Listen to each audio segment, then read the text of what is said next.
প্রথমেই সকল বন্ধুকে আমার ছোট্ট ইউটিউব চ্যানেলে স্বাগত।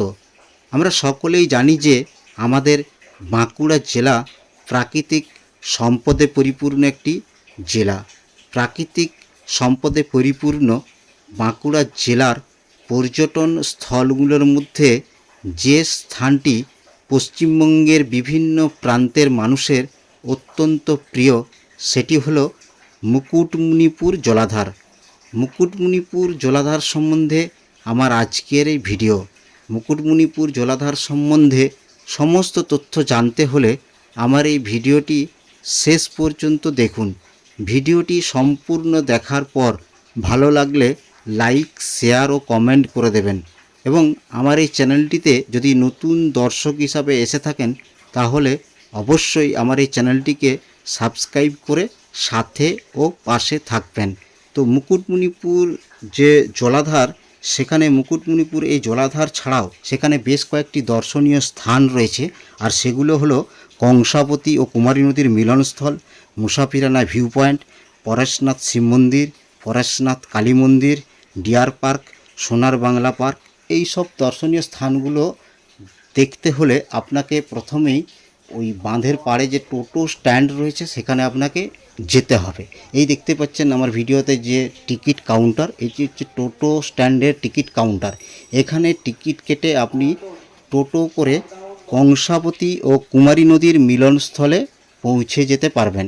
তো এই কংসাবতী ও কুমারী নদীর মিলনস্থলে যাওয়ার পথে বেশ কয়েকটি দর্শনীয় স্থান পড়ে, যেমন মুসাফিরানা ভিউ পয়েন্ট, পরেশনাথ শিব মন্দির, পরেশনাথ কালী মন্দির, ডিয়ার পার্ক, সোনার বাংলা পার্ক। টোটো চালকের সাথে কথা বলে আপনি এই সব দর্শনীয় স্থানগুলো ঘুরে নিতে পারবেন।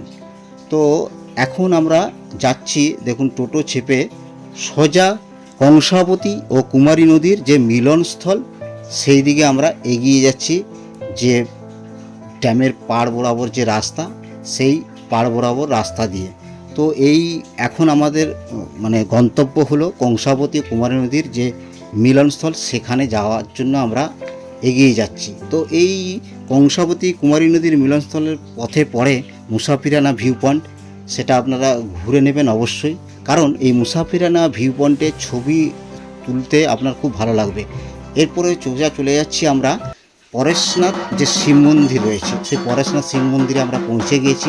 এই দেখুন, এটি হচ্ছে পরেশনাথ শিব মন্দির। পরেশনাথ শিব মন্দির মহাদেবের একটি উন্মুক্ত মন্দির এবং স্থানীয়দের কাছে একটি পবিত্র স্থান। বাঁধ নির্মাণের সময় মাটি খুঁড়ে বিগ্রহটি পাওয়া গিয়েছিল। প্রতি বছর মকর সংক্রান্তির দিন পরেশনাথ শিব মন্দিরে মেলা বসে। এই মেলা দেখার জন্য এই মুকুটমণিপুরের আশেপাশের গ্রাম থেকে শুধু নয়, বাঁকুড়া শহর থেকে প্রচুর মানুষ এই মকর সংক্রান্তির দিন এই মেলাতে এখানে অংশগ্রহণ করেন। তো এখন আমরা পৌঁছে গেছি পরেশনাথ শিব মন্দিরের পাশেই রয়েছে একটি কালী মন্দির, দেখতেই পাচ্ছেন সেই কালী মন্দির। এই কালী মন্দিরটিও আপনারা দর্শন করে নিতে পারবেন। তো এই কালী মন্দির দর্শন করার পর আমরা সোজা চলে যাব একদম আমাদের যে মূল গন্তব্যস্থল কংসাবতী ও কুমারী নদীর মিলনস্থল। সেই কংসাবতী ও কুমারী নদীর মিলনস্থল এবং মুসাফিরানা ভিউ পয়েন্ট এবং ডিয়ার পার্ক, এই সবগুলো আমি ভিডিও করতে পারিনি। এগুলো আমি পরবর্তীকালে কোনো একদিন আমি ভিডিও করে আপনাদেরকে অবশ্যই দেখাবো। এরপর আমরা ফিরে যাচ্ছি ঠিক ড্যামের পাড়ে যেখানে নৌকা বিহার হয়, সেই নৌকা বিহারের উদ্দেশ্যে আমরা আবার ফিরে আসছি ওই কংসাবতী কুমারী নদীর যে মিলনস্থল সেখান থেকে। এই দেখুন, আপনি যদি এই মুকুটমণিপুর জলাধারের অপরূপ সৌন্দর্য উপভোগ করতে যান তাহলে উপযুক্ত সময় হচ্ছে বর্ষাকাল, কারণ বর্ষার সময় এই মুকুটমণিপুর জলাধারে যখন অতিবৃষ্টি বা নিম্নচাপের কারণে জলের পরিমাণ বাড়ে, তখন এই ড্যামের যে গেট রয়েছে সেগুলো খোলা হয়, জল ছাড়া হয়, এবং জল ছাড়ার এই যে মুহূর্তটা আপনারা ভিডিওতে দেখতে পাচ্ছেন, এটা সত্যি অপরূপ যে সৌন্দর্য, সেটা আপনি নিজের চোখে না দেখলে আপনি বিশ্বাস করবেন না এখানকার যে প্রাকৃতিক যে দৃশ্য। তো এই আমাদের যে মুকুটমণিপুর জলাধার 1956 সালে তৎকালীন বাংলার মুখ্যমন্ত্রী ডাক্তার বিধানচন্দ্র রায় এটির পরিকল্পনা করেছিলেন এবং এটি খাতড়া থেকে 12 কিলোমিটার দূরে মুকুটমণিপুরে এটা নির্মাণের পরিকল্পনা করা হয়েছিল। এই বাঁধটি বাঁকুড়া, পুরুলিয়া, পশ্চিম মেদিনীপুর এবং হুগলির কিছু অংশ জুড়ে বিস্তৃত 8,000 বর্গ কিলোমিটার কৃষি জমিতে প্রধান সেচ সুবিধা প্রদানের জন্য পরিকল্পিত হয়েছিল। এই বাঁধটির দৈর্ঘ্য প্রায় 11.27 কিলোমিটার।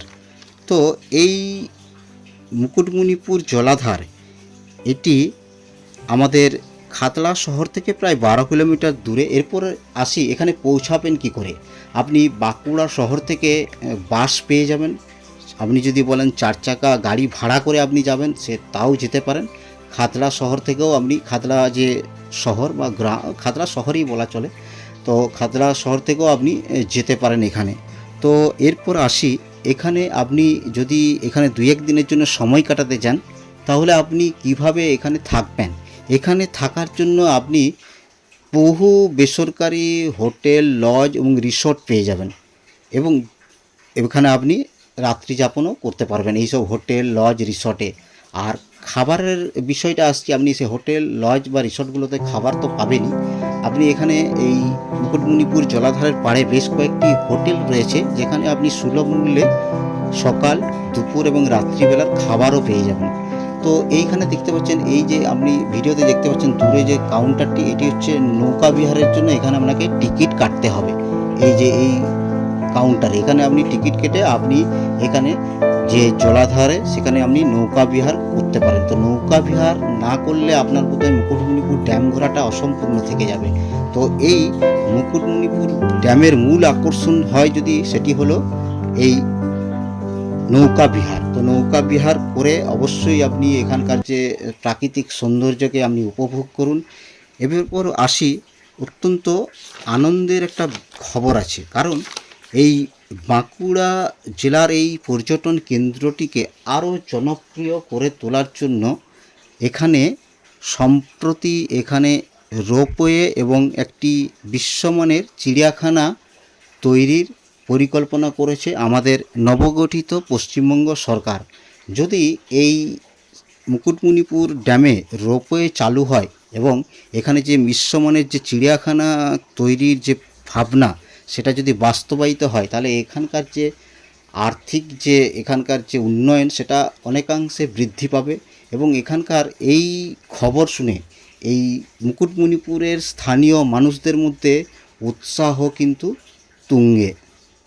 সারা বছরের একঘেয়েমি জীবনে ক্লান্ত ও অবসন্ন হয়ে পড়েছেন, চাইছেন 2-1 দিনের জন্য নিশ্চিন্তে নিরিবিলিতে কোনো প্রাকৃতিক পরিবেশযুক্ত স্থানে সময় কাটাতে, তাহলে আপনার জন্য উপযুক্ত গন্তব্যস্থল হতে পারে এই মুকুটমণিপুর ড্যাম।